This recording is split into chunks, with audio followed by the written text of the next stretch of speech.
Hi எல்லாருக்கும் வணக்கம். So நம்மளோட ஆஃப்டர் பிகினர் சீரிஸில் இது 8வது எபிசோட். இந்த எபிசோடில் நம்ம ஆஃப்டர் எஃபெக்ட்ஸில் எப்படி ரோடோஸ்கோப்பிங் பண்ணுறது தான் பார்க்க போகிறோம். ரோடோஸ்கோப்பிங்னா என்ன பார்த்தீங்கன்னா, இப்போ நம்ம ஒரு இமேஜில் ஒரு பேக்ரவுண்டை மாற்றுறோம் அப்படின்னா, ஜஸ்ட் அந்த கேரக்டரையோ இல்லை ஒரு ஆப்ஜெக்டையோ நம்ம கட் அவுட் பண்ணி வெளில எடுத்துட்டு ஸோ பேக்ரவுண்டை சேஞ்ச் பண்ணுவோம். அதே மாதிரி நம்ம வீடியோவில் பண்ணுறது தான் ரோடோஸ்கோப்பிங். ஸோ ரோடோஸ்கோப்பிங் இன்னைக்கு நேற்று வந்தது கிடையாது, அது முன்னாலேருந்தே ரொம்ப காலமாக யூஸ் பண்ணிட்டு இருக்காங்க. ஸோ ஸ்டார்டிங்கில் பார்த்தீங்கன்னா அனிமேஷனில் அதை யூஸ் பண்ணிட்டு இருந்தாங்க, ஒரு லைவ் ஆக்ஷன் ஃபுட்டேஜை வச்சு. ஸோ அது மேலே ஃப்ரேம் பை ஃப்ரேம் வந்து அவங்க வரைய ஆரம்பிச்சாங்க. ஸோ அடுத்ததாக கொஞ்சம் கொஞ்சமாக அது விஎஃப்எக்ஸில் வர ஆரம்பிச்சு. விஎஃப்எக்ஸ்லையுமே ஃப்ரேம் பை ஃப்ரேம் தான் அவங்க மாஸ்க் பண்ணி கட் அவுட் பண்ணி பேக்ரவுண்டை சேஞ்ச் பண்ணிட்டு வந்தாங்க. மேட் பெயிண்டிங் இந்த மாதிரி விஷயத்தெல்லாம் யூஸ் பண்ணாங்க. ஸோ விஎஃப்எக்ஸ்ல பார்த்தீங்கன்னா தனியாகவே ரோடோக்குன்னு தனியாக ஆர்டிஸ்டே இருப்பாங்க, ரோடோ ஆர்டிஸ்ட்னு. அதுவுமே ஒரு ஸ்கில் பேஸ்டு ஒர்க் தான். ஸோ ஃப்ரேம் பை ஃப்ரேம் வந்து ரோடோ பண்ணுறது ரொம்ப பேஷன்ஸ் நம்மளுக்கு தேவைப்படும், அதுக்கேற்ற மாதிரி அக்யூரசியும் தேவைப்படும். ஸோ அப்படியே கொஞ்சம் கொஞ்சமாக அட்வான்ஸ் ஆகி இப்போ நம்மளோட ஆஃப்டர் எஃபெக்ட்ஸ்ல வந்து ஒரு ஏஐ மாடலை வச்சு ரோடோஸ்கோப்பிங் பண்ணுற மாதிரி ஈஸியாக வந்துருச்சு. இது முன்னாடி இந்த ரோடோஸ்கோப்பிங் காட்டிலும் ரொம்ப ஃபாஸ்டான ஒரு ப்ராசஸ் தான். ஸோ நம்மளோட வீடியோவில் கிரீன் ஸ்கிரீன் கரெக்டாக இல்லைனா எந்த விதமான பேக்ரவுண்டும் யூஸ் பண்ணல, ஆனால் ஜஸ்ட் நம்ம கேரக்டரையோ இல்லை ஒரு ஆப்ஜெக்டையோ கட் அவுட் பண்ணோம் அப்படின்னா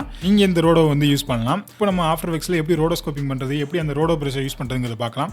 ஸோ இப்போ நம்ம சாஃப்ட்வேர்க்குள்ள வந்தாச்சு. ஸோ நான் ஆல்ரெடி இன்டர்நெட்லேருந்து ஒரு வீடியோ எடுத்து வச்சிருக்கேன். இப்போ பார்த்தீங்கன்னா அந்த வீடியோ நான் அப்படியே ட்ராக் பண்ணி நம்மளோட டைம் லைனில் போட்டுறேன். இப்போ இந்த கேரக்டர் மட்டும் நான் கட் அவுட் பண்ணி வெளில எடுக்கிறதுக்கு டாப்ல இங்கே பார்த்தீங்கன்னா நம்மகிட்ட ஒரு பிரஷ் சிம்பிளில் ஒரு ஐக்கான் இருக்கும். அப்படி இல்லைனா உங்களுக்கு இந்த டூல் காமிக்கும். ஸோ கீழே இருக்குல்ல, ஸோ அப்படி உங்களுக்கு அந்த டூல் காமிச்சிருந்தாலும் நீங்கள் லெஃப்ட் கிளிக் அழுத்தி பிடிச்சி இந்த ரோடோ பிரஷ் டூலுக்கு சேஞ்ச் பண்ணிக்கோங்க. அப்படி இல்லை அப்படின்னா அதோட ஷார்ட்கட் கீ வந்து ஆல் டபிள்யூ பிரஸ் பண்ணி அப்படின்னா ஆட்டோமேட்டிக்காக நம்மளுக்கு ரோடோ பிரஷ்ல சேஞ்ச் ஆகிக்கும். ஸோ இந்த ரோடோ டூல் வந்து டைட்டாக நம்மளோட காம்போசிஷன் பேனலில் ஒர்க் ஆகாது. ஸோ அதனால நம்ம லேயருக்குன்னு இண்டிவிஜுவலாக ஒரு பேனல் வந்து ஓப்பன் பண்ணுற மாதிரி இருக்கும். ஸோ நான் மேலே வச்சு ட்ராப் பண்ணோன்னா பார்த்தீங்கன்னா தெரியும், ஒரு வார்னிங் போர்டாகவே வந்துடும். ஸோ அதனால் என்ன பண்ணுறேன்னா நம்மளோட இந்த லேயர் வந்து நான் டபுள் கிளிக் ப்ரெஸ் பண்ணுறேன். ப்ரெஸ் பண்ணோடனே பார்த்தீங்கன்னா நம்ம லேயருக்குன்னு தனியாக ஒரு இண்டிவிஜுவல் பேனல் வந்து ஓப்பன் ஆயிடுச்சு. ஸோ இப்போ பார்த்தீங்கன்னா நம்மளோட அந்த ரோடோ பிரஷ் வந்து ஒரு க்ரீன் கலரில் ஒரு ப்ளஸ் ஐக்கானோட வந்திருக்கும். ஸோ உங்களோட வீடியோவில் எந்த ஆப்ஜெக்ட் மட்டும் கட் அவுட் பண்ணணுமோ ஸோ அதோட எட்ஜஸில் கரெக்டாக நீங்கள் வந்து இந்த ப்ரெஷ்ஷை வச்சு ட்ராக் பண்ணுங்கள்.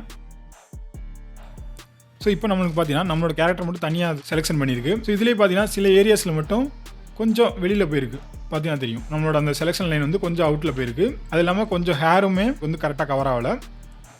இதை தான் நம்ம வந்து ஃபிக்ஸ் பண்ண போகிறோம். இப்போ பார்த்தீங்கன்னா நம்மளோட அந்த ரோடோ பிரஷ் வந்து ப்ளஸ் ஐக்கானில் இருக்குது. ஸோ அதனால் நீங்கள் எந்த ட்ராக் பண்ணாலுமே அது வந்து இன்க்ளூட் ஆகும். ஸோ இதுக்கு ஆப்போசிட்டாக தான் நம்ம வந்து ஆல்ட்டை ஹோல்ட் பண்ணிட்டோம் அப்படின்னா ஸோ இப்போ பார்த்தீங்கன்னா எனக்கு ப்ளஸில் இருந்த நம்மளோட ஐக்கான் வந்து மைனஸில் சேஞ்ச் ஆகிருக்கும். ஸோ இப்போ நான் எதை ட்ராக் பண்ணாலுமே அது சப்டிவைட் ஆகும், பார்த்தீங்கன்னா தெரியும். ஸோ நம்மளோட அந்த செலெக்ஷன்லேருந்து அது அப்படியே மைனஸ் ஆகிட்டே இருக்கும். ஸோ அதே மாதிரி மேலே இருக்க ஏரியாலையுமே ஆல்ட்டை ஹோல்ட் பண்ணிட்டு லைட்டாக ட்ராப் பண்ணி. ஸோ உங்களுக்கு வந்து இந்த மாதிரி ப்ரெஷ் ரொம்ப பெருசாக இருந்துச்சு, ட்ராப் பண்ணுறதுக்கு கஷ்டமாக இருக்குது, இல்லைனா ரொம்ப சின்னமாக இருந்துச்சு அப்படின்னா நீங்கள் வந்து விண்டோஸில் போயிட்டு ப்ரெஷ்னு சொல்லிட்டு ஒரு ஆப்ஷன் இருக்கும், அதை கிளிக் பண்ணிங்க அப்படின்னா நம்மளுக்கு வந்து தனியாக ப்ரெஷ் பேனல் ஒன்று ஓப்பன் ஆகும். ஸோ இதில் உங்களால் அந்த ப்ரெஷ்ஷோட சைஸை வந்து சேஞ்ச் பண்ணிக்க முடியும். இப்போ நான் இன்க்ரீஸ் பண்ணேன் அப்படின்னா ஸோ நம்மளோட ப்ரெஷ்ஷோட சைஸ் வந்து சேஞ்ச் ஆகும்.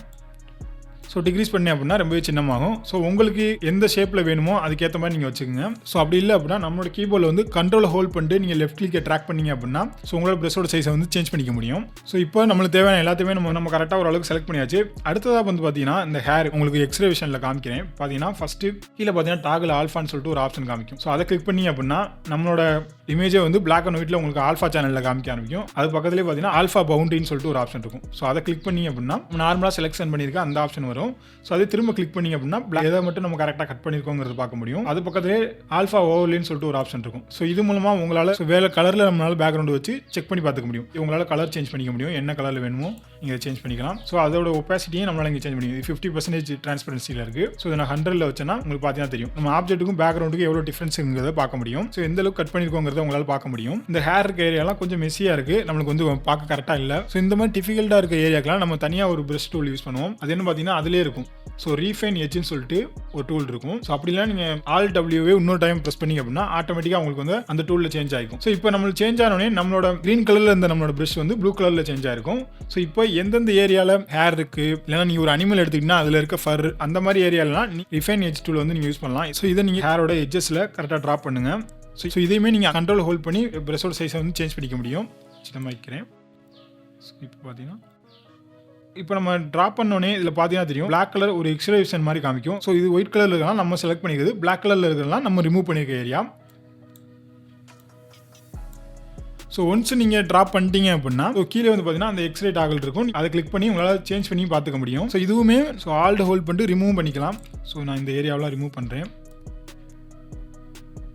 இதில் வச்சு செக் பண்ணி பார்த்துக்கிறேன். ஸோ பார்த்தீங்கன்னா இந்த ஏரியா கொஞ்சம் நம்மளுக்கு கரெக்டாக கட் ஆகலை. ஸோ நான் திரும்பவும் இந்த இடத்துல லைட்டாக ட்ராப் பண்ணிக்கிறேன். இப்போ நம்ம ஓரளவுக்கு எல்லாத்தையுமே கரெக்டாக செலக்ட் பண்ணியாச்சு. ஸோ ஃபஸ்ட் டைம் நமக்கு செலக்ட் பண்ணுறது கொஞ்சம் டைம் எடுத்துக்கும். அடுத்தா நீங்கள் ஒவ்வொரு ஃப்ரேமாக நீங்கள் எதுக்கும் ஒரு தடவை செக் பண்ணி பாருங்கள் கரெக்டாக எல்லாமே செலக்ட் ஆகிருக்காங்கிறது.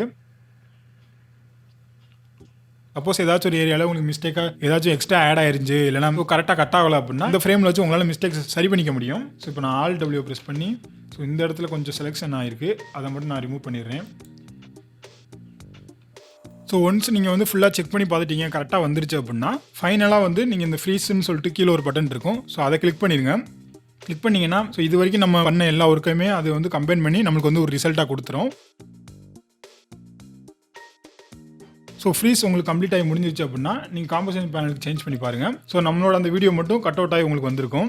சப்போஸ் உங்களுக்கு இடையில ஏதாச்சும் மிஸ்டேக் இருக்கிற மாதிரி தெரிஞ்சு அப்படின்னா நீங்கள் திரும்ப நம்மளோட லேயரை வந்து டபுள் கிளிக் கொடுத்து ஃப்ரீஸ் பண்ணிக்கிறத அன்ஃப்ரீஸ் பண்ணி உங்களால் திரும்ப அந்த மிஸ்டேக் வந்து ஃபிக்ஸ் பண்ணிக்க முடியும். ஸோ அதெல்லாம் நீங்கள் எதை பற்றி கவலைப்பட தேவை கிடையாது. ஸோ திரும்பியும் நீங்கள் வந்து ஃப்ரீஸ் ஆப்ஷன் கொடுத்து ரெண்டர் பண்ணி நீங்கள் அவுட்புட்டாக எடுத்துக்கலாம். ஸோ அடுத்த நம்ம ரோடோ பண்ண பிறகு அதில் சில செட்டிங்ஸை வந்து நம்ம சேஞ்ச் பண்ண வேண்டியது இருக்குது. ஸோ ரோடோ பிரஷ் மேட்னு சொல்லிட்டு ஒரு ஆப்ஷன் இருக்கா. ஸோ அந்த ஆப்ஷனில் ஃபெதர் ஆல்ரெடி உங்களுக்கு 5% இருந்துச்சுன்னா அப்படியே விட்டுருங்க. நீங்கள் ரொம்ப இன்க்ரீஸ் பண்ண வேணாம், நம்மளோட வீடியோ வந்து அது கொலாப்ஸ் பண்ண வாய்ப்பு இருக்குது. ஸோ அடுத்ததாக கான்ட்ராஸ்ட் நீங்கள் 100லேயே வச்சுக்கலாம். ஏன்னா நம்ம வந்து கான்ட்ராஸ்ட்ங்கிறது பிளாக் டு ஒயிட் எந்த அளவுக்கு டிஃப்ரென்ஸ் நம்ம வந்து கலர் எடுக்கிறோங்கிறத பொறுத்து இதை நீங்கள் 100லேயே வச்சுக்கலாம், இல்லை உங்களுக்கு தேவையான அளவுக்கு நீங்கள் வச்சுக்கலாம். ஸோ ஷிஃப்ட் எட்ஜுங்கிறது உங்களுக்கு தேவைப்பட்ட மட்டும் நீங்க யூஸ் பண்ணுங்க. நம்ம கட் அவுட் பண்ணிக்க வீடியோல இருக்க எட்ஜஸ் இன்க்ரீஸ் பண்ணும் இல்லனா டிக்ரீஸ் பண்ணும். சோ இது உங்களோட தேவையை பொறுத்து யூஸ் பண்ணுங்க. இதுலயுமே ரொம்ப நம்ம அதிகமா யூஸ் பண்ண வேணாம்.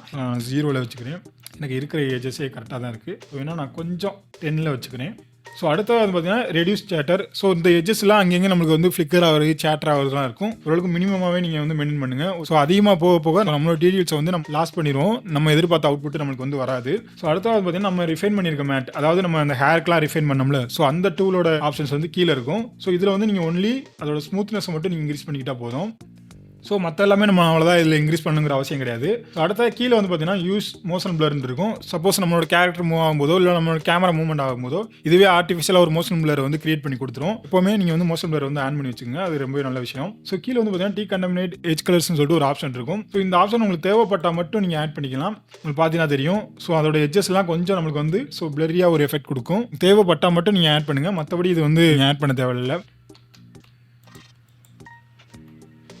ஸோ இப்போ நம்மளோட வீடியோ வந்து நம்ம கட் அவுட் பண்ணி எடுத்தாச்சு. இப்போ நம்ம இதோட பேக்ரவுண்டை சேஞ்ச் பண்ணுறதா இருக்கட்டும், இல்லைனா நீங்கள் பின்னாடி எதுவும் ஒரு டெக்ஸ்ட்டை ஆட் பண்ண போகிறீங்க அப்படின்னா ஸோ நீங்கள் தாராளமாக அதை ஆட் பண்ணிக்கலாம். பார்த்தீங்கன்னா தெரியும். ஸோ நம்மளோட வீடியோ வந்து நீங்கள் கட் அவுட் பண்ண அந்த லேயர் வந்து நம்ம சாஃப்ட்வேர் வந்து ப்ளே ஆக ரொம்ப கஷ்டப்பட்டுச்சு, அதனால நம்மளோட வீடியோட ப்ளே பேக்கோட பெர்ஃபார்மன்ஸ் வந்து லோ ஆகுது அப்படின்னா ஸோ நீங்கள் அந்த லேயர் மட்டும் தனியாக ரெண்டர் பண்ணி ரீயூஸ் பண்ணிக்கலாம். ஸோ அது எப்படின்னு பார்த்தீங்கன்னா ஸோ மற்ற எல்லா லேயருமே டிசபிள் பண்ணிவிட்டு ஜஸ்ட் அந்த லேயரை மட்டும் வச்சு ஸோ காம்போசிஷனில் போயிட்டு ப்ரீ ரெண்டர்னு சொல்லிட்டு ஒரு ஆப்ஷன் இருக்கும். ஸோ அதை கிளிக் பண்ணி நம்மளோட கஸ்டம்ஸில் போயிட்டு RGBன்னு இருக்கு பாருங்க. ஸோ அதை கிளிக் பண்ணி RGB ஆல்ஃபான்னு கொடுத்துக்குங்க. ஸோ ஆல்ஃபா கொடுத்துட்டு மேலே AVIயில் போயிட்டு நீங்கள் AVயும் வச்சுக்கலாம். ஸோ அப்படி இல்லைனா குயிக் டைமும் நீங்கள் வச்சுக்கலாம். ஸோ நான் மேக்ஸிமம் வந்து குயிக் டைம் யூஸ் பண்ணுவேன், ஏன்னா இதில் வந்து நமக்கு ஒரு வீடியோ குவாலிட்டி வந்து லாஸ் ஆகிறது ரொம்ப கம்மியாக இருக்கும். ஸோ அதனால நான் குயிக் டைம் வச்சுக்கிறேன். ஸோ ஃபஸ்ட்டு இப்போ நான் ஓகே கொடுத்துட்டு நீங்கள் வந்து ரெண்டர் கொடுத்துருங்க. நம்ம ரெண்டர் பண்ண ஃபைல் வந்து ஆட்டோமேட்டிக்காக நமக்கு இங்கே வந்துடும். ஸோ நீங்கள் அதை அப்படியே ட்ராக் பண்ணி நம்மளோட டைமில் ட்ராப் பண்ணிக்கலாம். இப்போ பார்த்தீங்கன்னா நம்மளோட அந்த வீடியோ மட்டும் தனியாக நம்மளுக்கு வந்து லேயராக வந்திருக்கும். ஸோ நம்ம ரோடோ பண்ண அந்த ஹெவியான கிளிப்பை வந்து இப்போ நம்ம டெலிட் பண்ணிக்கலாம். ஸோ இப்போ நம்மளுக்கு தனியாகவே இந்த வீடியோ வந்தனால ஸோ நம்மளுக்கு தேவையான எல்லா எஃபெக்ட்ஸும் போட்டு ஈஸியாக நம்மளால் ரெண்டர் பண்ணிக்க முடியும். இந்த ஃபைல் நம்மளுக்கு ஹெவியாக இருக்காது. ஸோ இந்த மாதிரி தான் நம்ம ஆஃப்டர் எஃபெக்ட்ஸில் ரோடோ பிரஷ் வந்து நம்ம யூஸ் பண்ணுவோம். ரோடோஸ்கோப்பிங் பண்ணுறதுக்கு ஆஃப்டர் எஃபெக்ட்ஸ் காட்டிலும் நிறைய சாஃப்ட்வேர்ஸ் இருக்குது. சில் அவுட்னு சொல்லிட்டு ஒரு சாஃப்ட்வேர் இருக்குது. அதுபோக நம்ம டாவின்சிலே ரொம்ப பவரான ரோடோஸ்கோப்பிங் டூல்லாம் இருக்குது. நம்ம டாவின்சி சீரிஸ் வரும்போது நான் சொல்கிறேன். ஸோ இப்போதைக்கு நம்ம ஆஃப்டர் எஃபெக்ட்ஸ் சீரிஸ் போகிறனால அதில் எப்படி நம்ம ரோடோஸ்கோப்பிங் பண்ணுறதுங்கிறத நான் சொல்லியிருக்கேன். ஸோ நம்மளோட ஆஃப்டர் சீரிஸில் இன்னும் ஒரு 4-5 வீடியோ தான் இருக்குது. அதோட நம்ம ஆஃப்டர் எஃபெக்ட்ஸோட பிகினர் சீரிஸ் வந்து கம்ப்ளீட் ஆகுது. ஸோ அடுத்த வீடியோவில் நான் உங்களை வந்து பார்க்குறேன். Tata bye bye.